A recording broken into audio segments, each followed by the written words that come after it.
जोहार साथियों, आज मैं आपके समक्ष जो पिछली कक्षाएं हम लोग किए थे अर्थशास्त्र की परिभाषा, उसके पार्ट 2 को लेकर मैं उपस्थित हुआ हूँ। तो पुनः आप सबों का फिर से मेरे YouTube चैनल गुरु की घंटी में स्वागत है और उम्मीद करता हूँ कि आप लोग सभी स्वस्थ होंगे, कुशल होंगे और अपनी पढ़ाई कर रहे होंगे। मित्रों, जैसा कि मैं अर्थशास्त्र की परिभाषा की कक्षा लेने से पहले मैं आपको बताया था, यह टॉपिक प्रतियोगी परीक्षाओं के लिए उतनी ही महत्वपूर्ण है जितनी कि विश्वविद्यालय में स्नातक या स्नातकोत्तर की परीक्षा स्नातक या स्नातकोत्तर की जो पढ़ाई कर रहे हैं उन छात्रों के लिए महत्वपूर्ण है। जैसा कि पूर्व की कक्षा में मैंने बताया था कि अर्थशास्त्र की परिभाषाओं को 5 वर्गों में बांटा गया है। पहला है धन संबंधी परिभाषा, दूसरा है कल्याण संबंधी परिभाषा या कल्याण केंद्रित परिभाषा। धन संबंधी परिभाषा के जो प्रतिपादक थे एडम स्मिथ। कल्याण केंद्रित परिभाषा के प्रतिपादक मार्शल। और बाकी जो 3 जो वर्गीकरण बचे हुए थे उसी को हम लोग आज अर्थशास्त्र की परिभाषा पार्ट 2 में देखेंगे। तीसरी जो वर्गीकरण किया गया था अर्थशास्त्र की परिभाषाओं में, वो है आपका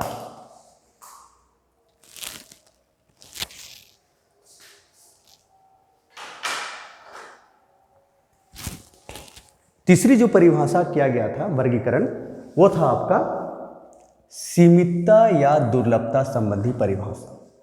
सीमितता या दुर्लभता संबंधी परिभाषा, इस परिभाषा को के जो प्रतिपादक थे या इस विचारधारा को प्रतिपादन या देने वाले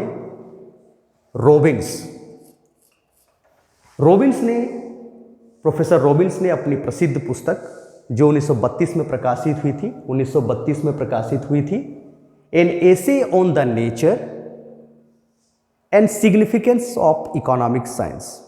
फिर से रॉबिन्स ने अपनी प्रसिद्ध पुस्तक जो 1932 में प्रकाशित हुई थी an essay on the nature and significance of economic science में अर्थशास्त्र की परिभाषा को एक अलग रूप में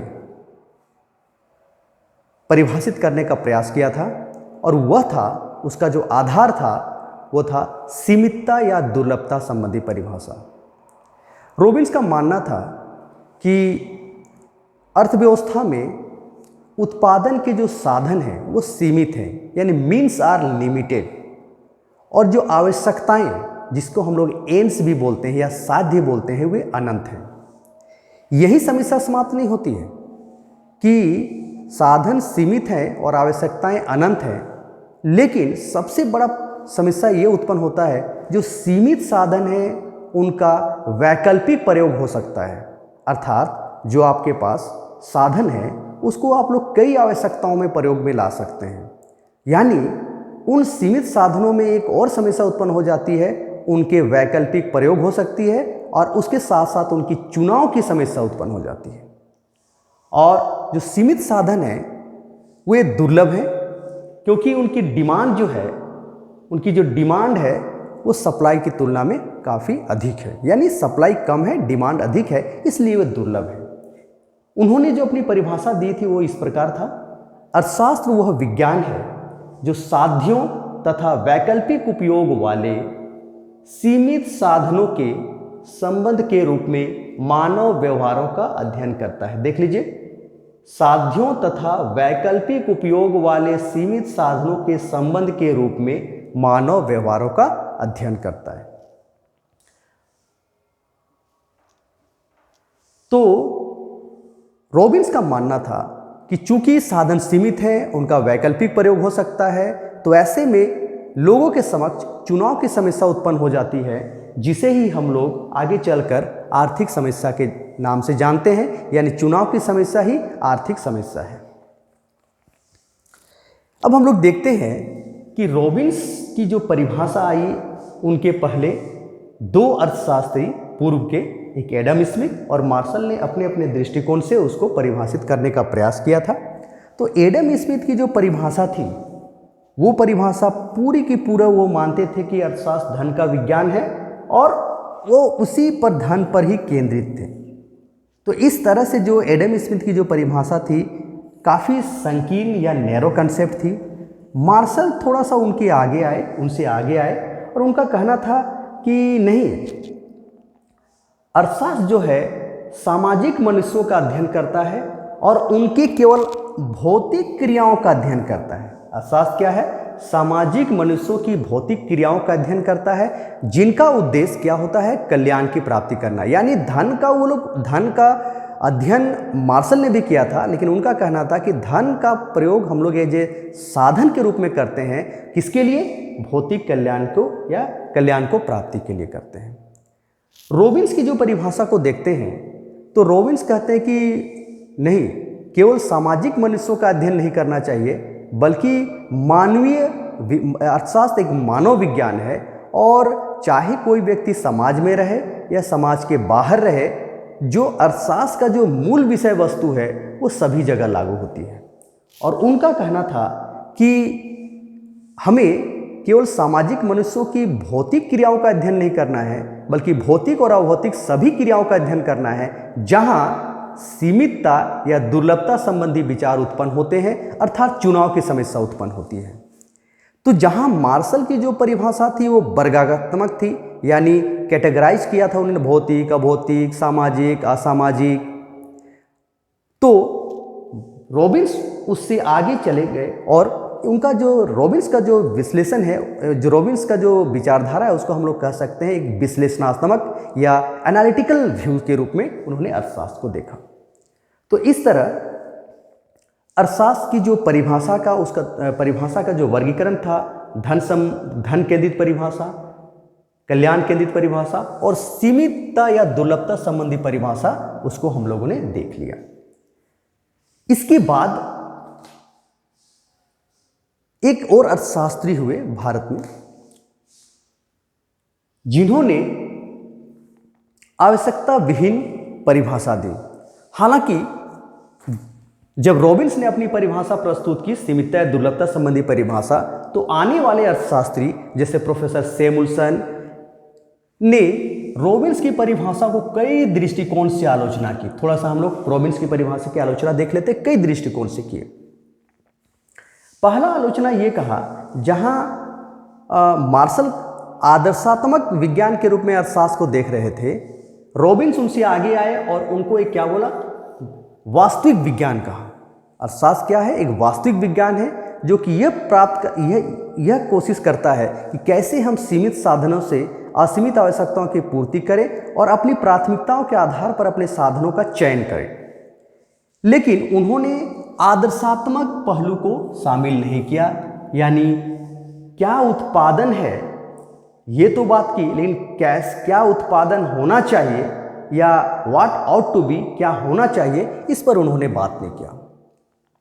रॉबिन्स का परिभाषा जो देखा जाए तो कहीं न कहीं पूर्व से जो परिभाषा दी गए थे उसकी तुलना में काफ़ी व्यापक है। यानी इन्होंने अति व्यापक कंसेप्ट इकोनॉमिक्स के लिए उन्होंने इकोनॉमिक्स का जो कंसेप्ट है वो काफ़ी व्यापक है, अवधारणा काफ़ी व्यापक है, ऐसा उन्होंने कहा। लेकिन साथ ही साथ वो अगर देखा जाए तो एक संकुचित अवधारणा भी है, नैरो कंसेप्ट भी है। क्यों? क्योंकि रॉबिन्स ने अर्थशास्त्र का अध्ययन के लिए केवल निगमन विधि या डिडक्टिव मेथड को माना। निगमन विधि या डिडक्टिव मेथड का उन्होंने जोर दिया, जबकि आगमन विधि को उन्होंने महत्वपूर्ण भूमिका नहीं माना। आगमन विधि को उन्होंने छोड़ दिया, केवल निगमन विधि को उन्होंने माना। जबकि अर्थशास्त्र में निगमन विधि के साथ साथ आगमन विधि दोनों एक दूसरे के पूरक के रूप में प्रयोग किए जाते हैं। तीसरा जो आलोचना किया गया, उन्होंने एस्थेटिक दृष्टिकोण दिया। यानी स्टैटिक जो कंसेप्ट है, रॉबिन्स के परिभाषा को एक स्टैटिक कंसेप्ट माना जाता है। एक और आलोचना किया है, रॉबिन्स ने यह तो जरूर कहा कि साधन सीमित है और सीमित साधनों का वैकल्पिक प्रयोग हो सकता है, अल्टरनेटिव यूजेज हो सकती है और इसके कारण चुनाव की समस्या उत्पन्न होती है या आर्थिक समस्या उत्पन्न होती है। लेकिन कभी कभी इकोनॉमिक्स में ऐसा भी देखा गया है कि किसी भी साधन बहुत अधिक उपलब्ध है आपके पास, यानी साधनों की प्रचुरता है और ऐसी स्थिति में भी आर्थिक समस्या उत्पन्न होती है, इसका उन्होंने जिक्र नहीं किया। यानी साधन सीमित हैं और उसका वैकल्पिक प्रयोग हो सकता है, इसलिए आर्थिक समस्या उत्पन्न होती है। लेकिन ऐसा भी पाया गया है कि साधन अगर बहुत अबंडन है, कहने का मतलब प्रचुर मात्रा में है, और उसके कारण भी जो आर्थिक समस्या उत्पन्न होती है उस पर इन्होंने चर्चा नहीं किया। तो कहीं ना कहीं ये कमी था। फिर रॉबिन्स ने साध्य और साधन के बीच अंतर स्पष्ट नहीं कर पाया। यहाँ थोड़ा सा मैं उदाहरण देना चाहूँगा। जैसे हम लोग अर्थशास्त्र के विद्यार्थी हैं और अर्थशास्त्र का अध्ययन करते हैं, तो हमारा जो अर्थशास्त्र का अध्ययन करते हैं ये हमारा साध्य है, माने अर्थशास्त्र की पढ़ाई करना हमारा साध्य है। लेकिन कल हम अर्थशास्त्र की पढ़ाई करके हायर एजुकेशंस ले करके हम इसे एक रोजगार प्राप्ति के साधन के रूप में प्रयोग कर सकते हैं। अर्थात अगर मान लीजिए अभी हम लोग अर्थशास्त्र की पढ़ाई कर रहे हैं और अर्थशास्त्र की हायर एजुकेशंस लेने के बाद हम एक शिक्षक के रूप में कहीं प्रतिस्थापित हो जाते हैं या हमें नौकरी लग जाती है, रोजगार लग जाती है, तो कहीं ना कहीं हमें अर्थशास्त्र की पढ़ाई करना एक साध्य है।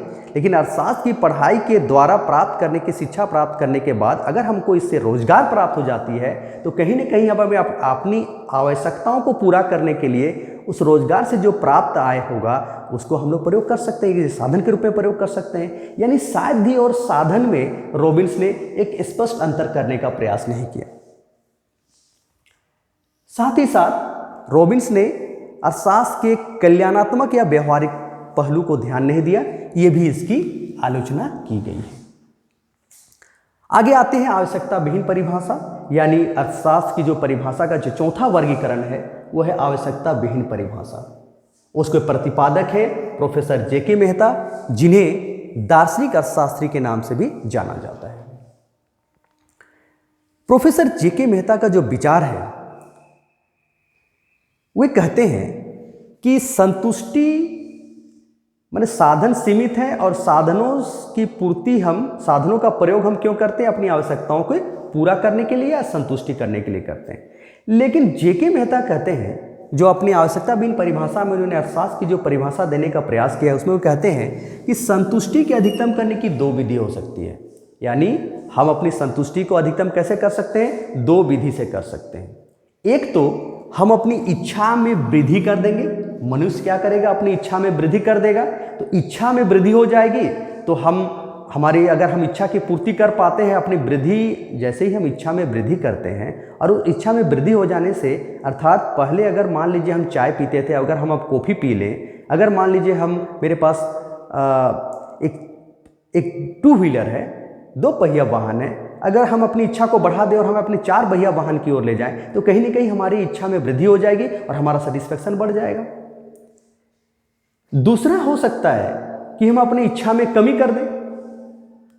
अपनी इच्छा में कमी कर दें तो हम अगर अपनी इच्छा में कमी कर दें तो इससे भी हमारे सेटिस्फेक्शन में वृद्धि हो सकती है, संतुष्टि अधिक हो सकती है। क्यों अधिक हो सकती है? क्योंकि जैसे ही वो इच्छा में कमी कर देंगे तो कहने का मतलब है हम अपने आप में सेटिस्फाई हो गए। यानी जो भी हम आवश्यकताओं को पूर्ति के लिए जिनकी भी साधनों का प्रयोग करें, मेरी यानी आवश्यकताएं या इच्छाएं कम हो जाएगी। यानी इसका अर्थ है कि हम अपनी जितनी भी आवश्यकताएं हैं या इच्छाएं हैं उसको पूरा कर लिए, तो कहीं ना कहीं इच्छाओं में वृद्धि करके भी संतुष्टि में वृद्धि की जा सकती है और इच्छाओं में कमी करके भी हम संतुष्टि में वृद्धि कर सकते हैं। इच्छाओं में कमी का फिर से मैं यहाँ बताना चाहूँगा कि इच्छाओं में कमी करने का मतलब है कि हम अपनी सभी आवश्यकताओं को पूरा कर लिए, हमारी इच्छा ही नहीं है, अब कोई हमारी इच्छा कुछ बची ही नहीं है, तो ऐसी स्थिति में भी हम अपनी संतुष्टि को वृद्धि कर सकते हैं। लेकिन अब देखिए, जेके मेहता ने इच्छा में वृद्धि को इन्होंने संतुष्टि में वृद्धि करने का कारण नहीं माना, बल्कि हम इच्छा में कमी करके हम संतुष्टि में वृद्धि करेंगे, इस पर इन्होंने जोर दिया। इसीलिए इनकी परिभाषा को क्या कहा जाता है? आवश्यकता विहीन परिभाषा कहा जाता है। इन्होंने रॉबिन्स की बातों को माना, इसीलिए इच्छा में कमी वाला कंसेप्ट को इन्होंने संतुष्टि में वृद्धि का कारण माना। क्यों? क्योंकि साधन तो सीमित हैं, इसीलिए हमें करना क्या है, हम इच्छाओं में वृद्धि करके संतुष्टि तो वृद्धि नहीं कर सकते हैं, हम कर क्या सकते हैं, इच्छाओं में कमी करके संतुष्टि में वृद्धि कर सकते हैं, क्योंकि साधन सीमित है। लेकिन कई अर्थशास्त्रियों ने इनकी आलोचना की, और उन आलोचनाओं में सबसे पहला आलोचना जो है इनकी काल्पनिक व्याख्या है, जो इन कंसेप्ट है ये काल्पनिक व्याख्या है। साथ ही साथ इन्होंने भी अर्थशास्त्र को एक वास्तविक विज्ञान के रूप में देखा, और उसके आदर्शात्मक पहलू को इन्होंने इग्नोर किया, इनकार किया या नकार दिया। तीसरा जो आलोचना किया जाता है वो काफ़ी आलोचना जो है काफ़ी वैज्ञानिक प्रतीत होता है। कैसे, देखिए कि इन्होंने कहा कि इच्छाओं में कमी कीजिए, यानी आवश्यकता विहीन हो जाइए, यानी आवश्यकता विहीन हो करके हम अपनी संतुष्टि में वृद्धि कर सकते हैं। तो अगर ऐसा हो जाए तो हमारा जो अर्थशास्त्र है वो तो समाप्त हो जाएगा। हम अभी इकोनॉमिक्स का स्टडी करने का प्रथम चरण में हैं, हम अर्थशास्त्र की परिभाषा को देख रहे हैं, और इसके बाद हम अर्थशास्त्र के विभिन्न अवधारणा और पहलुओं को देखेंगे। तो ऐसे में अगर इनकी परिभाषा को माना जाए तब तो आवश्यकता विहीन को अगर हम महत्वपूर्ण स्थान दें तो फिर अर्थशास्त्र रहेगा ही नहीं, वो तो समाप्त हो जाएगा। क्यों समाप्त हो जाएगा? क्योंकि अगर हमारी आवश्यकताएं और इच्छाएं को अगर हम कम करेंगे तो क्या होगा, आर्थिक समस्या तो रहेगा ही नहीं, आर्थिक समस्या समाप्त हो जाएगी, और आर्थिक समस्या का समाप्त हो जाना मतलब अर्थशास्त्र का समाप्त हो जाना। तो कहीं ना कहीं आवश्यकता विहीन परिभाषा एक काल्पनिक है। हालांकि इन्होंने अपने स्तर पे और एक भारतीय दार्शनिक दर्शन शास्त्र को आधार मानते हुए इन्होंने एक अर्थशास्त्र को परिभाषा देने का प्रयास किया। तो कहीं ना कहीं इनके परिभाषा में भी, और इन्हें रॉबिन्स के कुछ बातों को इन्होंने माना कि साधन सीमित हैं, इसको इन्होंने माना। तो इस तरह से आवश्यकता विहीन परिभाषा का प्रतिपादक प्रोफेसर जेके मेहता थे, और उनके हम लोग परिभाषा के महत्वपूर्ण बिंदुओं को देखा, और उनकी आलोचनाएं किन आधार पर की गई उसको भी हमने देखा। अब हम लोग आगे आते हैं, जो अर्थशास्त्र की जो परिभाषा का सबसे अंतिम वर्गीकरण है वो है विकास केंद्रित परिभाषा। विकास केंद्रित परिभाषा, इसके प्रतिपादक है प्रोफेसर सैमुअल्सन। इसके प्रतिपादक है प्रोफेसर सैमुअल्सन। प्रोफेसर सैमुअल्सन ने भी इस बात को स्वीकार किया कि अर्थव्यवस्था में साधन सीमित हैं, अर्थव्यवस्था में साधन सीमित हैं, और आवश्यकताएं या साध्य अनंत हैं, यानी means are limited but ends are unlimited, यानी आवश्यकताएं अनंत हैं और साधन सीमित हैं। साथ ही साथ साधन का वैकल्पिक प्रयोग हो सकता है, इसकी भी इन्होंने इस विचार को भी इन्होंने स्वीकार किया। तब इनकी परिभाषा में क्या नया है तो देख लीजिएगा। साधन सीमित हैं, अतः साधन का उपयोग हमें इस तरह से विभिन्न वस्तुओं के उत्पादन लगाने में करना है, यानी अर्थव्यवस्था का जो विषय वस्तु होना चाहिए, अर्थव्यवस्था का जो विषय वस्तु का जो केंद्रित होना चाहिए जिस पहलू पर, वो क्या है, साधनों का उपयोग विभिन्न वस्तुओं के उत्पादन में लगाने, साधनों का उपयोग विभिन्न वस्तुओं के उत्पादन में लगाने के साथ साथ वर्तमान तथा भविष्य में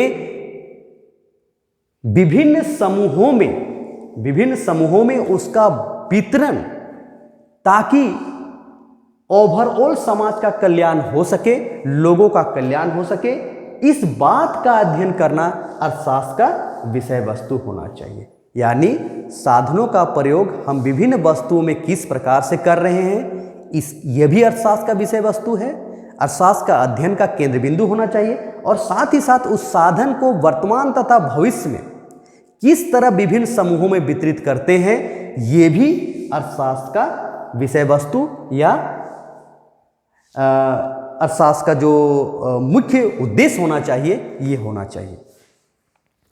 तो इसमें एक चीज़ और इन्होंने जो इनके विचारों में जो एक चीज़ और देखने को मिलती है वो है कि जैसे जैसे समय बीतती जाती है वैसे वैसे लोगों की आवश्यकताएं बदलती जाती हैं। साथ ही साथ साधन तो सीमित हैं, ऐसे में हम उस सीमित साधन से विभिन्न आवश्यकताओं की पूर्ति करने के साथ साथ समाज में अगर हम उस साधनों का बंटवारा कैसे कर रहे हैं ताकि समाज का अधिकतम कल्याण हो सके या आर्थिक विकास हो सके, तो वो क्या होगा, अर्थशास्त्र की विषय वस्तु का मेन उद्देश्य होगा या अर्थशास्त्र का मुख्य विषय वस्तु होगा। इसीलिए चूंकि इन्होंने आर्थिक विकास के कंसेप्ट को जोर दिया, यानी हम कैसे समय के साथ हम साधनों का प्रयोग करते हैं ताकि हम आगे चलकर आय, रोजगार और समाज में आय एवं विषमता को कम करने के साथ साथ आर्थिक विकास कर सकते हैं, साधनों का हम कैसे फुली यूटिलाइज कर सकते हैं, इसकी इन्होंने अध्ययन किया। तो इसीलिए इनकी परिभाषा को हम लोग विकास केंद्रित परिभाषा कहते हैं। तो इस तरह हम लोग देखते हैं कि अर्थशास्त्र की जो परिभाषा दी गई है विभिन्न अर्थशास्त्रियों ने समय के साथ दी गई है, समय के साथ दी है, और समय के साथ अलग अलग अर्थशास्त्रियों ने अर्थशास्त्र की परिभाषा देने का प्रयास किया है। और उन परिभाषाओं को हम लोग 5 वर्गों में बांटे, और 5 वर्गों में बांटकर हमने देखा। पहला हमने एडम स्मिथ का विचार को देखा जो धन संबंधी कंसेप्ट पर आधारित था। मार्शल है जो कल्याण संबंधी परिभाषा पर आधारित है। रॉबिन्स की जो परिभाषा है दुर्लभता संबंधी परिभाषा या सीमितता संबंधी परिभाषा कहते हैं। रॉबिन्स के बाद एक और अर्थशास्त्री आए प्रोफेसर जे.के. मेहता, उनकी परिभाषा को हमने आवश्यकता विहीन परिभाषा के अंतर्गत रखा, उस वर्गीकरण के अंतर्गत रखा। और जो अंतिम परिभाषा और जो सबसे मान्य परिभाषा प्रतीत होती है वह है विकास केंद्रित परिभाषा। और समय के साथ अर्थव्यवस्था का जो विषय वस्तु होनी चाहिए उसमें बदलाव आनी चाहिए। और इन्होंने कहीं न कहीं रॉबिन्स की एक महत्वपूर्ण बात जो साधन सीमित है और साध्य अनंत है, इसको इन्होंने स्वीकार किया, और इसके साथ साथ उसमें जो कमी थी उसको दूर करते इन्होंने अर्थशास्त्र का जो परिभाषा देने का प्रयास किया वो कहीं न कहीं श्रेष्ठ प्रतीत होता है। तो इस तरह से अगर मान लेते हैं कि मेरे पिछले वीडियोज़, पिछले जो मेरी लेक्चर्स थी, जो अर्थशास्त्र की परिभाषा पार्ट 1 है, उसको अगर हम लोग देखते हैं और उसके बाद आज की जो हमने बातें की आप सबों के बीच में, जो मैंने आपको